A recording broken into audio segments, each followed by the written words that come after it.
Three naval vessels, forced to retreat. In less than 36 hours. Iran's underwater ghost mines just rewrote the rules of naval warfare. The United States Navy, the most powerful fleet in human history, pulled back from the Strait of Hormuz. Not from missiles, not from drones, from weapons sitting silently on the ocean floor, invisible, patient, deadly. Tonight you will learn exactly what these mines are, how Iran placed them without anyone noticing, and why every military strategist on Earth is quietly panicking right now. The Strait of Hormuz is 21 miles wide at its narrowest point. Every day, 21 million barrels of oil pass through it. That is 20% of the world's entire oil supply. Control that strait, and you control the global economy. Iran has known this for decades. Tehran built its entire naval strategy around one single goal: deny the strait to any enemy at any cost. And they prepared for this moment longer than anyone realized. Back in 2019, Iran seized the British tanker Stena Impero. That was a warning. Then came limpet mines on tankers, drone attacks, GPS jamming across the Gulf. Every incident was a test. Every test was a rehearsal. By 2023, Iran's Islamic Revolutionary Guard Corps Navy had conducted 22 harassment operations against U.S. vessels in just 12 months. Pentagon analysts flagged the pattern. But nobody was talking about the mines. Nobody was watching the ocean floor. Here is the twist that changes everything. The mines that stopped the U.S. Navy were already in the water before the crisis even started. Iran did not deploy mines during the crisis. They deployed them months before it. Satellite imagery shows Iranian Ghadir-class midget submarines, each just 29 meters long, making at least 17 sorties near Keshem Island over a 90-day window. These submarines dive to 200 meters. They move at 11 knots submerged and generate almost no acoustic signature at slow speed. American P-8 Poseidon patrol aircraft were watching the region, but they could not find what they could not hear. Iran seeded a kill zone 47 nautical miles long and 12 nautical miles wide, and nobody knew it existed until an alarm screamed inside the Combat Information Center of the USS Bataan. At 0340 local time, a US MH-60 Romeo helicopter detected a floating object matching a mine profile 3.2 nautical miles ahead of the task force. The commander ordered all ships to all stop. Within 4 hours, EOD divers confirmed the contact as a U-6 influence mine. This weapon weighs 970 kilograms. Its warhead delivers 600 kilograms of explosive. Against a destroyer, it does not just damage the hull, it breaks the keel entirely. Avenger-class minesweepers, the USS Gladiator and USS Devastator, were called from Bahrain, 14 hours away. When they arrived and deployed their AN/AQS-20C towed sonar arrays, the data was devastating. Not one mine, not 5 mines. 34 confirmed mine contacts across the entire corridor. The task force was completely surrounded. At hour 36, CENTCOM ordered the formation to reverse course. The UT-6 is not a simple contact mine. It is a smart weapon. It simultaneously detects the magnetic field, acoustic vibration, and pressure displacement of a passing warship. It can be programmed to ignore the first 3 ships and target the 4th. It can be set to activate only against vessels above a certain tonnage. Detection probability using surface sonar in the Gulf's shallow, thermally complex waters drops to just 40 to 50%. A 2023 U.S. Naval War College restricted assessment, later partially disclosed through congressional testimony, warned that the Fifth Fleet lacked sufficient mine countermeasure capability to clear a major minefield while maintaining combat posture. That warning was delivered 18 months before this crisis began.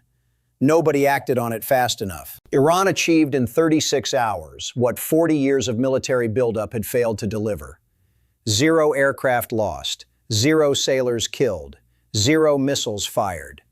The cost to the United States?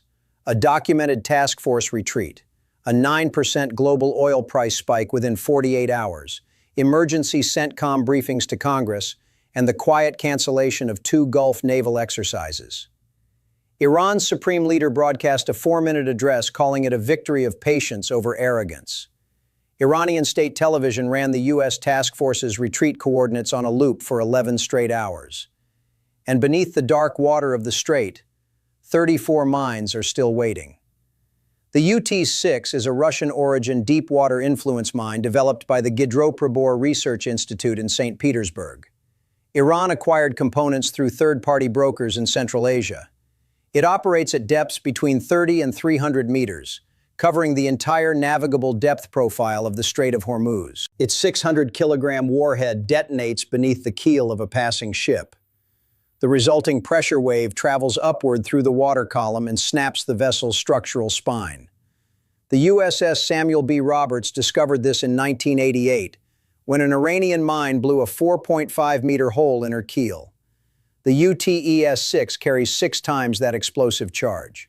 The U.S. Navy's detection success rate against this weapon in Gulf conditions sits at just 40 to 50%. Once armed and deployed on the seafloor, it is almost invisible. The Ghadir-class midget submarine is entirely Iranian-built at the Bandar Abbas Naval Complex. It is 29 meters long, displaces 120 tons submerged, and runs on a whisper-quiet diesel-electric propulsion system. At slow speed, its acoustic signature is virtually undetectable in shallow Gulf waters. U.S. nuclear submarines are extraordinary machines, but they are built for deep ocean warfare. In the Persian Gulf, maximum depth just 90 meters, their sonar advantage collapses. The Ghadir was designed specifically for this environment. Iran operates between 21 and 23 of these submarines. Each carries 2 to 4 mines per sortie. With 17 documented sorties over 90 days, the mathematics of how 34 mines appeared inside a 47 nautical mile corridor becomes painfully clear. The mines did not operate alone. While the U.S. task force sat frozen, unable to advance, unwilling to retreat, Iran's shore-based Noor anti-ship missiles were fully activated along the northern strait coastline. The Noor is an Iranian copy of the Chinese C-802. Range, 170 kilometers. Speed, Mach 0.9. Flight profile, sea skimming at just 5 to 7 meters above the waves. A task force conducting mine clearance, moving at 3 to 5 knots with divers in the water, is the exact target the Noor was designed to kill. Iran combined mines below the surface with missiles above it.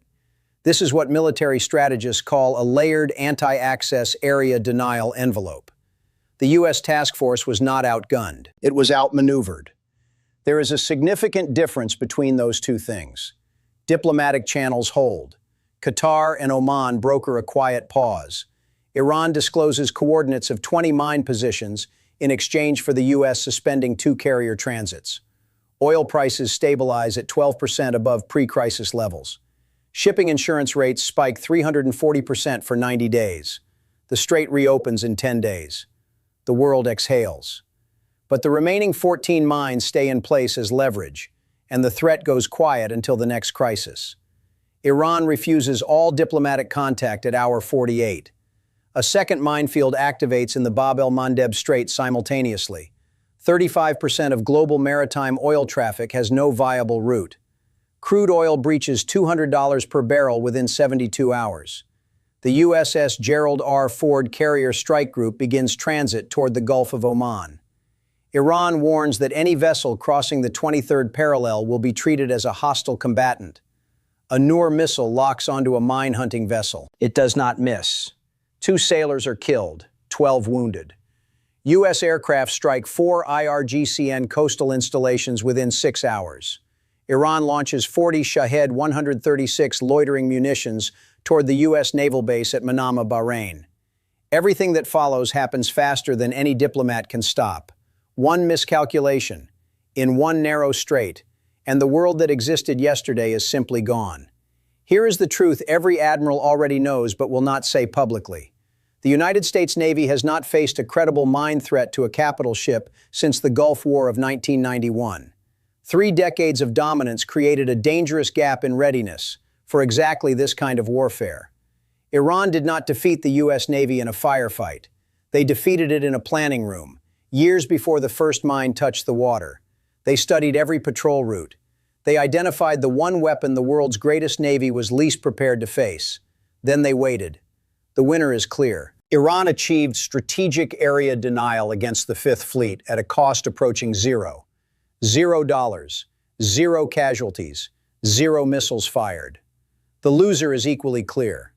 The assumption of free navigation in the Persian Gulf, the foundation of Western military strategy for 40 years, suffered a credible, documented defeat, one that will be studied in war colleges from Beijing to Moscow to Tehran for the next 20 years.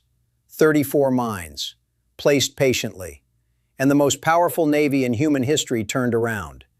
That is not just a military event. That is history changing direction. The mines are still there. But this crisis revealed something far larger. China has studied this exact playbook and has been applying it across the South China Sea for years. Thousands of mines, hundreds of contested islands, one strait that controls the future of global trade. If Iran could freeze the U.S. Navy with 34 mines, what happens when China activates its doctrine with 3,400? Subscribe now and hit the notification bell, because that video is coming, and it will change how you see everything.